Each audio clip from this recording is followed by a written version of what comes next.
여러분, 스페인 하면 뭐가 제일 먼저 떠오르세요?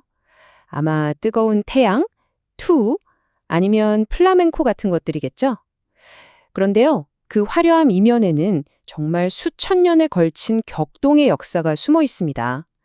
문명과 문명이 부딪히고 거대한 제국이 태어났다가 사라지기를 반복했죠.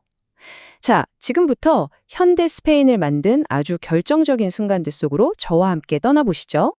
스페인의 역사는 정말이지 한 편의 드라마 같습니다. 서로 전혀 다른 문명들이 모여서 어떻게 하나의 스페인을 만들었을까? 세계 최초로 해가 지지 않는 제국은 어떻게 탄생했고 또 왜 저물게 됐을까? 그리고 정말 끔찍한 독재를 겪고도 어떻게 피 한 방울 흘리지 않고 민주주의를 이뤄낼 수 있었을까? 이 모든 질문의 답을 찾아 그 역동적인 이야기 속으로 한번 들어가 보겠습니다. 자, 모든 이야기에는 시작점이 있겠죠? 스페인 이야기의 시작은 고대 로마 제국 시절까지 거슬러 올라가야 합니다. 당시 로마인들이 지금의 스페인이 있는 이베리아 반도를 히스파니아라고 불렀거든요. 감이 오시죠? 네, 바로 이 히스파니아가 오늘날 우리가 부르는 에스파니아, 즉 스페인이라는 이름의 뿌리가 된 겁니다. 그러니까 이 이름 하나에 벌써 수천 년의 역사가 담겨 있는 셈이에요. 자, 첫 번째 장입니다. 로마가 무너진 뒤 히스파니아는 그야말로 거대한 용광로가 됩니다. 여러 세력들이 뒤엉켜 싸우면서 지금의 스페인이라는 국가의 뼈대를 만들어냈는데요. 바로 그 혼란스러웠지만 아주 중요했던 중세 시대로 들어가 보겠습니다. 이 타임라인을 한번 보세요. 정말 복잡하죠? 한마디로 한 땅에서 전혀 다른 두 세계가 공존하며 싸우고 있었던 겁니다. 남쪽에서는 아프리카에서 건너온 이슬람 세력이 알 안달루스라는 찬란한 문명을 꽃피우고 있었고요. 같은 시각 북쪽의 좁은 산악지대로 쫓겨난 기독교 세력은 레콘키스타, 즉 국토를 되찾겠다는 국토회복 운동을 수백 년 동안 벌인 겁니다. 이 팽팽한 긴장감, 이게 바로 중세 스페인을 이해하는 핵심입니다. 근데 여기서 정말 흥미로운 개념이 하나 등장합니다. 바로 콘비벤시아. 우리말로 하면 공존이라는 뜻인데요. 이게 무슨 말이냐면 알란달루스는 단순히 이슬람이 다른 종교를 지배하는 곳이 아니었다는 겁니다. 무슬림, 기독교도, 심지어 유대인 학자들까지 한자리에 모여서 서로의 지식을 나누고 토론했어요. 종교가 다르다는 이유만으로 전쟁을 벌이던 당시 유럽 다른 지역에서는 정말 상상도 못할 일이었죠. 정말 놀랍지 않나요? 그리고 그 공존의 흔적은 지금도 스페인에 가면 우리 눈으로 직접 확인할 수 있습니다. 혹시 코르도바의 메스키타 사원에 가보셨나요? 가보면 정말 이슬람 사원의 아치, 기둥 숲 한가운데에 떡하니 카톨릭 대성당이 들어서 있어요. 그 기묘한 조화가 정말 압권이죠. 그러나다의 알람브라 궁전은 말할 것도 없고요. 이 아름다운 건축물들이 바로 아란달루스가 남긴 위대한 유산인 겁니다. 자, 그렇게 수백 년에 걸친 레콘키스타가 드디어 끝이 납니다. 그럼 그 엄청난 에너지는 다 어디로 갔을까요? 이제 안이 아니라 바깥으로, 전 세계로 뻗어나가기 시작합니다. 스페인의 최전성기, 제국과 황금기의 시대로 넘어가 보죠. 1492년, 이 해는 스페인 역사, 아니 세계사에서 정말 중요한 해입니다. 왜냐하면 이 한 해에 세 가지 엄청난 일이 동시에 일어났거든요.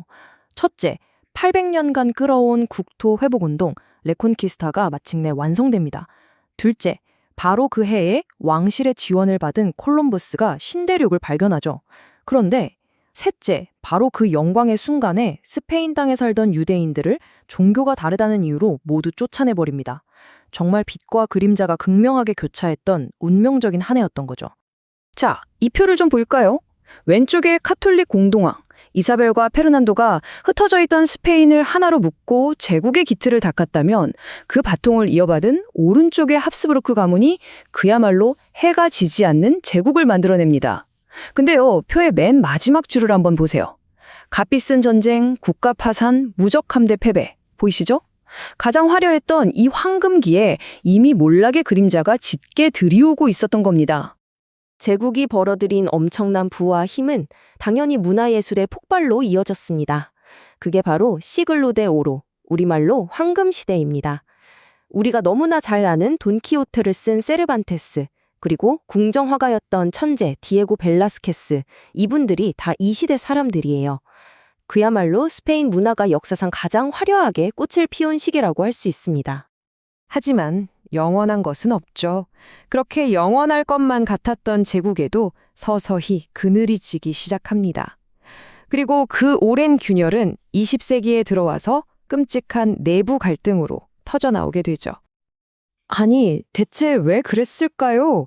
그렇게 잘 나가던 해가 지지 않는 제국이 도대체 무엇 때문에 서서히 저물게 된 걸까요? 원인은 복합적이었습니다. 하나만 콕 짚을 순 없어요. 우선 영국한테 자랑하던 무적 함대가 깨지면서 바다의 주도권을 잃기 시작했고요. 또 끝도 없는 전쟁에 돈을 정말 물쓰듯 쓴 겁니다. 나라 재정이 그냥 거덜난 거죠. 게다가 안에서는 관료 조직이 너무 비대해져서 제대로 돌아가지도 않았고요. 이렇게 총체적으로 힘이 빠지니까 결국 아메리카에 있던 식민지들도 하나 둘씩 잃게 된 겁니다. 그리고 20세기는 스페인에게 정말 끔찍한 암흑기였습니다. 나라가 둘로 쪼개져서 서로 총부리를 겨눈 끔찍한 내전으로 온 국토가 폐허가 됐고요.